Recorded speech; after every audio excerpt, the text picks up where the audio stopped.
नमस्कार, बहुत स्वागत है आप सभी का। सुबह के 8 बज चुके हैं, देख रहे हैं आप आज तक और इस वक्त मैं आपके साथ आशुतोष चतुर्वेदी। देखिए, लोकसभा चुनाव के परिणाम के बाद अब एनडीए की सरकार जल्द ही बनने जा रही है। कल राष्ट्रपति भवन में शपथ ग्रहण समारोह होगा। कल रात जेपी नड्डा के आवास पर एनडीए नेताओं की 1-to-1 बैठक हुई और करीब 4 घंटे चली इस मैराथन बैठक में अमित शाह और राजनाथ सिंह मौजूद रहे। एक एक करके एनडीए के घटक दलों के नेताओं से वार्ता हुई। नीतीश कुमार, चंद्रबाबू नायडू, जयंत चौधरी, चिराग पासवान, जीतन राम मांझी, कुमार स्वामी, एनसीपी, अजीत गुट के नेता इस बैठक में पहुंचे। बैठक में दिग्गजों के विभागों के बंटवारे पर बातचीत हुई। सूत्रों के हवाले से मिली जानकारी के मुताबिक सभी सहयोगी दलों से मंत्री बनाए जा सकते हैं। तो तीसरी बात, मोदी सरकार। चलिए, अब फोन लाइन पर हिमांशु मिश्रा हमारे साथ हमारे संवाददाता जुड़ चुके हैं, जो इस को लेकर आप सभी तक पूरी जानकारी पहुंचाएंगे विस्तार से। हिमांशु, बैठक में क्या कुछ मंथन, क्या फॉर्मूला निकलकर सामने आ रहा है, किसकी क्या डिमांड रही, ये सब कुछ आप बताइए। देखिए आशुतोष, बिल्कुल कल एनडीए के जो घटक दल के नेता हैं, वो तमाम नेता जो है उन्होंने मुलाकात की जेपी नड्डा के आवास पर राजनाथ सिंह और गृहमंत्री अमित शाह से।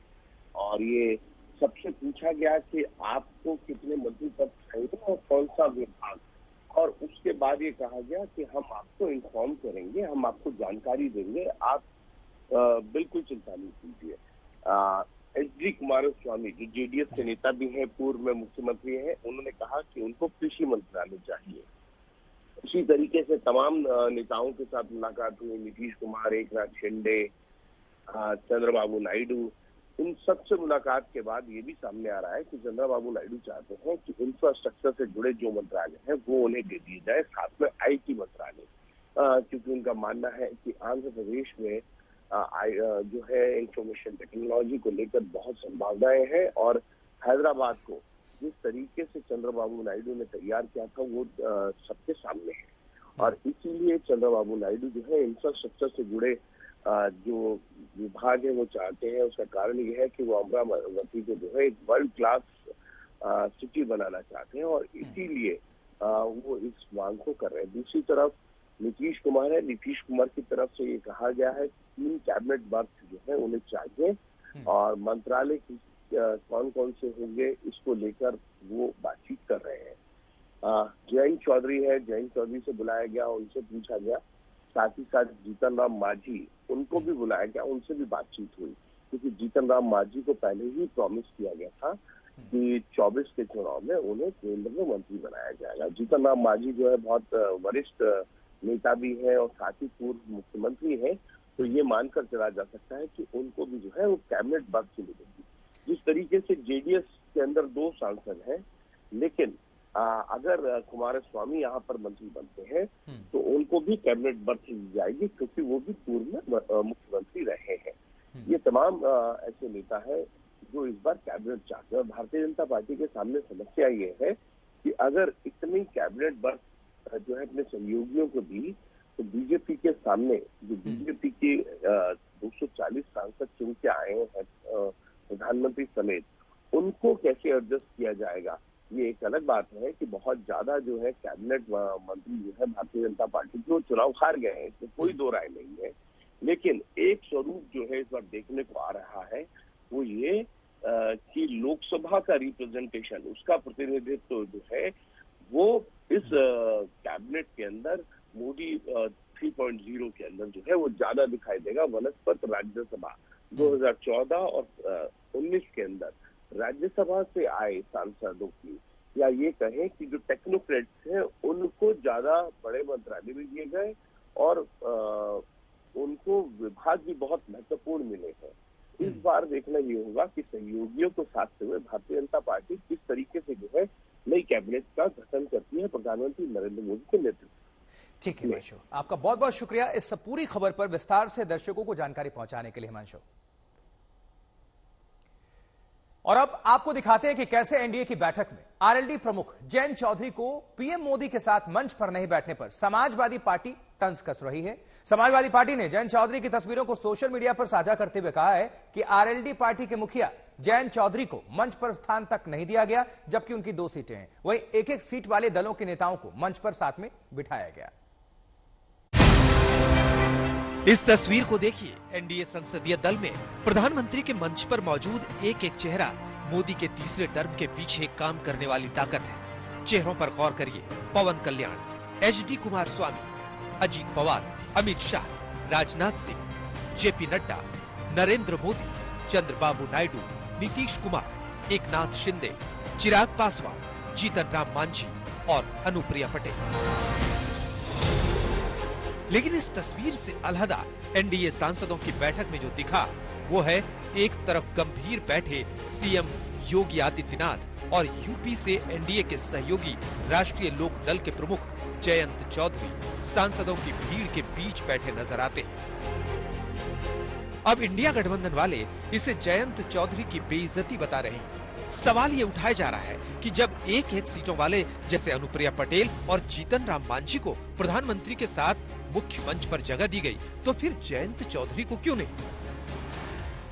किसानों के सबसे बड़े नेता चौधरी साहब के पौत्र जयंत चौधरी साहब का ये अपमान केवल नहीं है, ये फिर उन किसानों को अपमान है जिनको कभी आप आतंकवादी कभी देशद्रोही कहा करते हैं। मोदी का जो जाएगा, मोदी का तो नियम ही है कि लेते समय खूब बड़े बड़े बुके देंगे, हार पहनाएंगे और लेने के बाद फिर वो उनको अपमानित करते हैं, उनको बेइज्जत। तो ऊपर बैठना है नीचे बैठना कोई इतनी बड़ी बात नहीं है। ब्रॉड माइंडेड रह के उन लोगों को राजनीति करनी चाहिए। छोटी बातें हैं, इन विषय में उन लोगों को नहीं सोचना चाहिए। राष्ट्रीय लोकदल एनडीए का मुख्य घटक दल है और एनडीए के साथ है।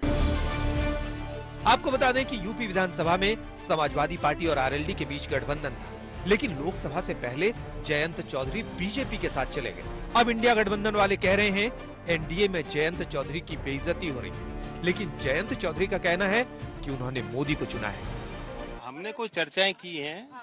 आज एनडीए के दल की बैठक में सर्वसम्मति से हमने प्रधानमंत्री जी को चुना है। हमारे प्रधानमंत्री हैं और देश के लिए जिस ऊर्जा के साथ वो काम करते आए हैं 10 साल, वही एनर्जी, वही काम हमें आगे बढ़ाना है।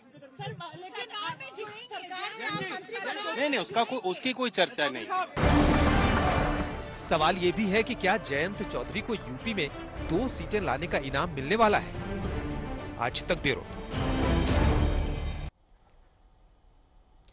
तो एनडीए की बैठक में नरेंद्र मोदी ने एनडीए की ताकत गिनवाई तो वहीं नीतीश कुमार ने साथ देने का दम भरा। समर्थन देने वाले भाषण में सबसे ज्यादा उत्साहित नीतीश कुमार ही नजर आए, लेकिन फिर भी सवाल उठ रहे हैं, विपक्षी उठा रहा है, नीतीश कुमार के मन में क्या है? यह सवाल सबसे ज्यादा विपक्षी दलों की तरफ से ही उठ रहा है। विपक्षी दलों का दावा है कि नीतीश के सियासी इतिहास को देखते हुए सरकार की स्थिरता का दावा नहीं कर सकते।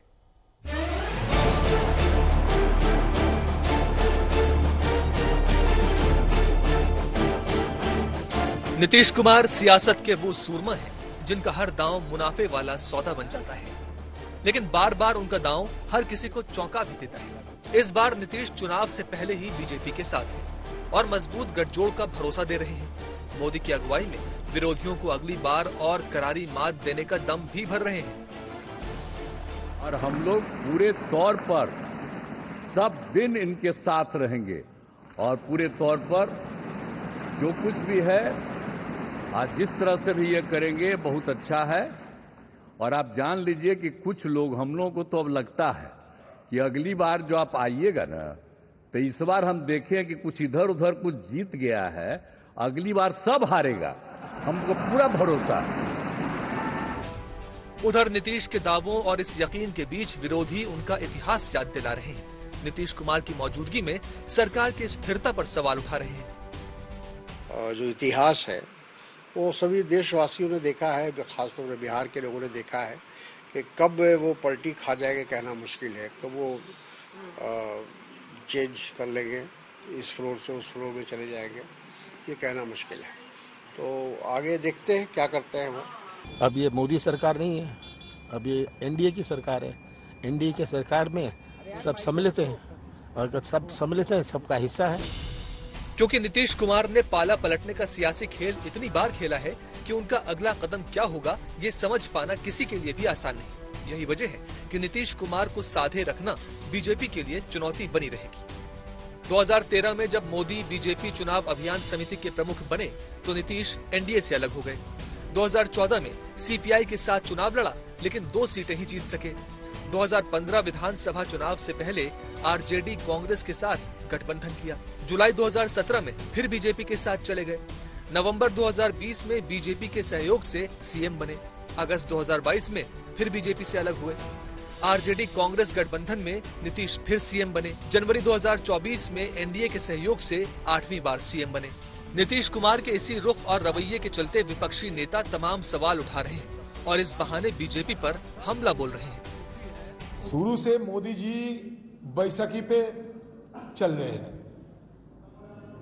परमात्मा मोदी जी खुद अभी बैसाखी लेकर चल रहे हैं। ये दो बैसाखी, एक तो है नीतीश कुमार जी, दूसरे है चंद्रबाबू नायडू साहब। ये दो बैसाखी को संभाल के चलना पड़ेगा उनको, कब गिर जाएगी पता नहीं। 9 जून को नरेंद्र मोदी तीसरी बार पीएम बनेंगे और इस बार घटक में नीतीश कुमार जैसे नेता पर लगातार नजर बनी रहेगी। पटना से आदित्य वैभव, सुजीत झा, रोहित कुमार सिंह के साथ दिल्ली से चित्रा त्रिपाठी और हिमांशु मिश्रा, आज तक। तो नरेंद्र मोदी बतौर प्रधानमंत्री तीसरी बार शपथ लेने जा रहे हैं और इसको लेकर तैयारी जोरदार चल रही है। राष्ट्रपति भवन में क्या माहौल है, किस तरह की सुरक्षा व्यवस्था है, कितनी तैयारी है, ये सब कुछ आपको दिखाते हैं। हिमांशु मिश्रा की हमारी रिपोर्ट, हमारे सहयोगी की रिपोर्ट। यहाँ पर शपथ ग्रहण की तैयारी चल रही है। राष्ट्रपति भवन को अंदर से सजाया जा रहा है तो बाहर सुरक्षा के पूरे इंतजाम किए जा रहे हैं। आप देख सकते हैं यहाँ पर दिल्ली पुलिस के तमाम आला अधिकारी पहुंचे हुए हैं और इस बैरिकेड के आगे अब किसी को जाने की इजाजत नहीं है, क्योंकि इस पूरे इलाके में धारा 144 भी लगा दी गई है। इसके अलावा दिल्ली पुलिस कमिश्नर की तरफ से 2 दिनों के लिए, यानी 9, जिस दिन प्रधानमंत्री नरेंद्र मोदी तीसरी बार प्रधानमंत्री पद की शपथ लेंगे, उसके अलावा 10 तारीख, इन 2 दिनों तक इस पूरे इलाके में किसी भी तरीके के गुब्बारे उड़ाने पर या फिर छोटे जो टॉय हेलीकॉप्टर हो या किसी भी तरीके की चीज उड़ाने पर पूरी तरीके से पाबंदी रहेगी और इस पूरे इलाके में धारा 144 भी लागू रहेगी। इस पूरे इलाके की लगातार सुरक्षा के इंतजाम जो किए गए हैं उसका जायजा आला अधिकारी ले रहे हैं। सीसीटीवी से लगातार नजर बनाकर रखी गई है। कैमरामैन लोकेंद्र पांडे के साथ हिमांशु मिश्रा, दिल्ली, आज तक।